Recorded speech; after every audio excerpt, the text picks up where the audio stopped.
It was just after midnight on September 4th near Park Circle in northwest Baltimore City when cab driver John Brooks was hailed by two men. They wanted to go to Druid Hill Avenue and St. Mary's Street.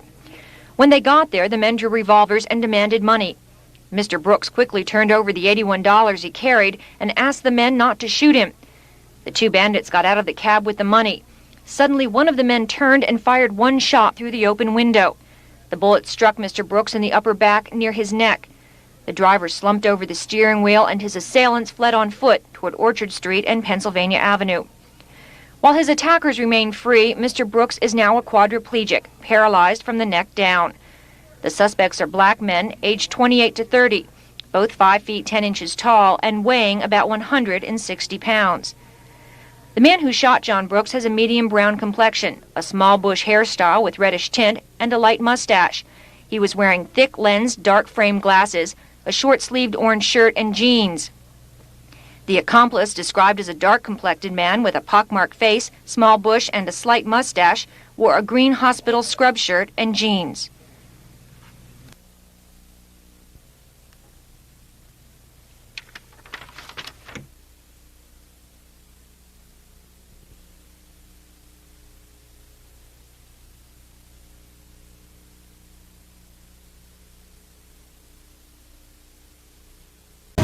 At 10 o'clock, March 24th last year, the corner of Park Heights and Belvedere Avenues. Michael Allen Curry stood talking with a woman. He was a peaceful young man despite the 2 years he'd spent in the Army. In fact, he was going back to school in another 2 weeks. But Michael Curry never made it. That night, as he was talking, a customized dark van pulled up. It had heart-shaped windows on the rear doors and the rear passenger side. 3 men got out. Shortly afterward, the group broke up. Michael and the woman walking around the corner, the van with the 3 men in it following. It was the last time Michael Allen Curry was seen alive. His body, with a bullet wound in the head, was discovered 2 days later in a rural area in Lisbon, Howard County.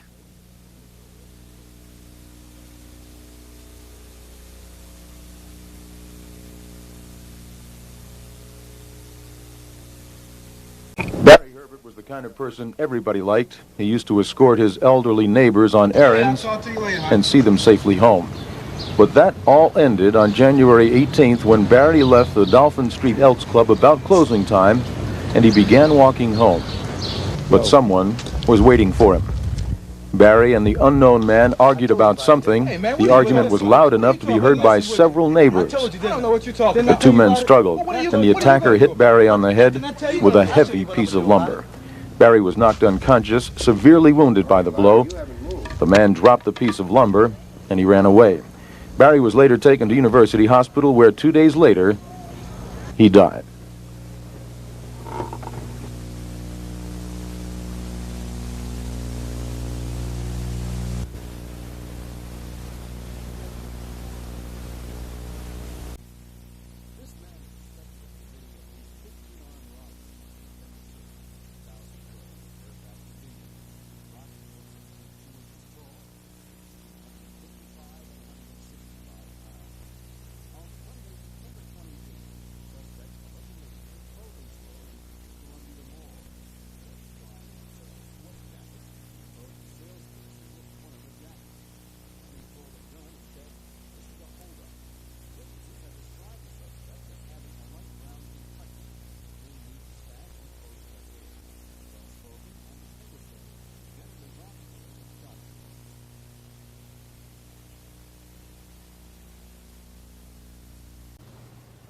So, I suppose we'll be gone probably 2 or 3 weeks. That's good. When are you expecting to leave? We're probably going to leave in the next couple of days. Where are you going from? Cairo. We're going to be going to Cairo. Put on the gloves.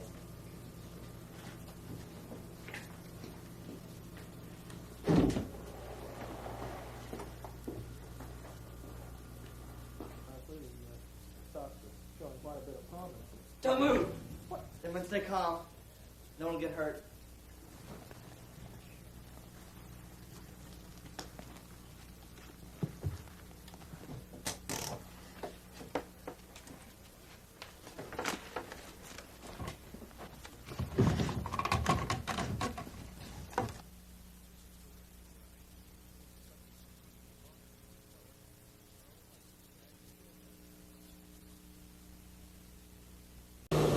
Isaac Vakazi and Comfort Ego, both Nigerians, were students at the university. The last time either was seen alive was at Gatsby's on Charles Street, not far from the downtown campus. Police got a call early in the morning of May 16th. A stabbing was in progress. But when authorities arrived on the scene, it was too late. Comfort Ego was found in the 2100 block of Allendale Street, dead from vicious stab wounds. A sweater and jacket were found 100 yards south on Allendale. Later, Vakazi's body was found on a nearby vacant lot. His missing car could provide police with valuable clues. It's a brown 1973 Maverick with Ontario tags HCC 862. Comfort Ego and Isaac Vakazi were graduate students. He was a Canadian citizen with a wife and children in Toronto. He was to return home just 4 days after he was brutally murdered. Comfort Ego had been in Baltimore only 5 months before her death. July 27th, about 8 in the evening, Thomas Thompson stopped to pick up a carry-out dinner on his way home. The first restaurant he stopped at was closed, so he decided to try another one at Greenmount and 33rd. He was alone. He had over $300 in his wallet. Thompson's yellow van stopped at a red light on 33rd Street in St. Paul. It was there that witnesses noticed a passenger in the van. Thompson and the man were arguing. The passenger was described as a thin man, about 6 feet tall, aged 30 to 35, wearing a red and white baseball cap, a red shirt, and dark pants. He may have had a mustache. The van then turned onto St. Paul Street. It jumped the curb and struck a pole. Witnesses saw the passenger point a gun and fire at Thompson. As the driver slumped over, the gunman grabbed the steering wheel, and he drove away. He went 3 blocks. Once more, the van jumped the curb, this time hitting a fire plug. Witnesses saw the gunman get out and run down 29th Street. He was carrying a dark leather bag like a shaving kit and was clutching his right side as if he were in pain. Thompson was taken to a nearby hospital. He had been shot 3 times. His wallet was missing. Thomas Thompson, age 51, died July 28th.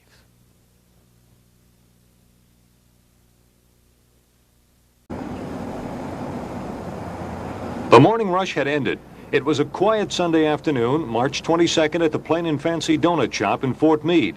2 men approached the shop. They went in and asked the clerk for some donuts. One of the men paid her, and along with the cash, he handed her a note. The clerk read the note, and when she looked up, she found a shotgun pointed at her. Following the gunman's orders, the clerk put all the store's cash in a paper bag and handed it to the second man. The 2 men that ran from the store were described as between 20 to 25 years old. One stood about 5 feet 8 inches in height, the other about 5'11". Police later searched the surrounding woods with a canine unit, but were unable to find any definite clues.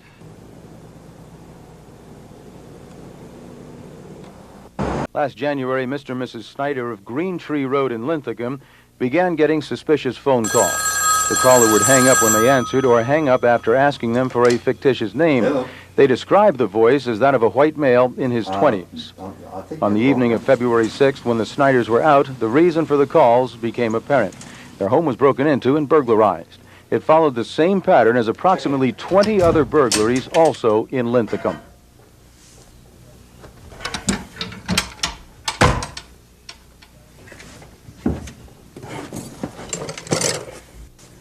In each case, the burglars loaded the stolen items into pillowcases taken off the bed.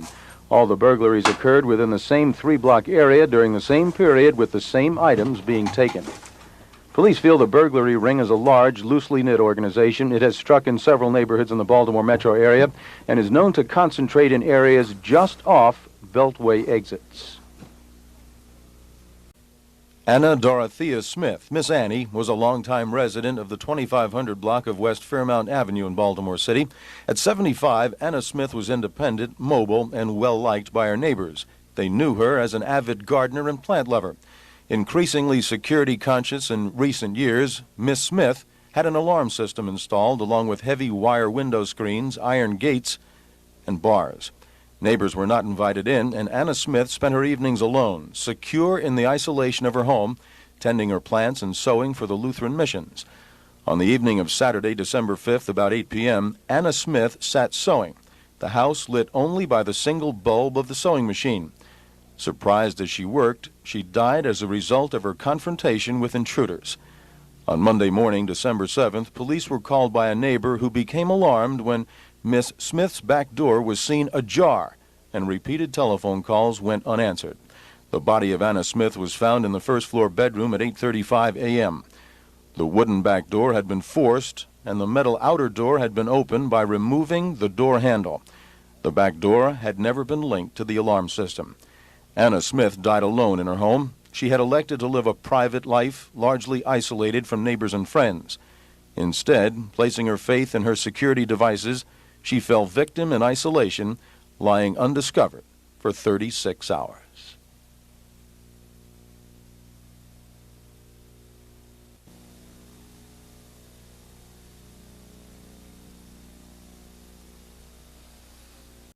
Sometime during the night between Saturday, August 15th, Sunday, August 16th, a truck drove onto the grounds of the Tuscarora Plastics on Pulaski Highway.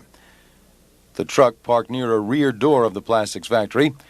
The drivers of the truck then cut through the lock on the door with bolt cutters, and they went into the plant.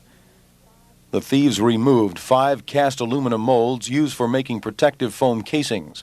The molds have green Teflon coating on one side. Each mold measures about 3 feet by 4 feet by 10 inches, and each weighs about 400 pounds. The molds are highly valuable to the plastics manufacturer, but their only street value is scrap. Police therefore believe that the thieves already had a buyer waiting for the molds.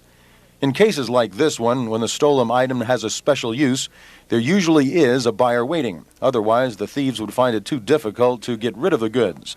Police therefore are looking for both the thieves and the buyer. The thieves left behind the bolt cutters they used to break into the plant and a stolen arc welder.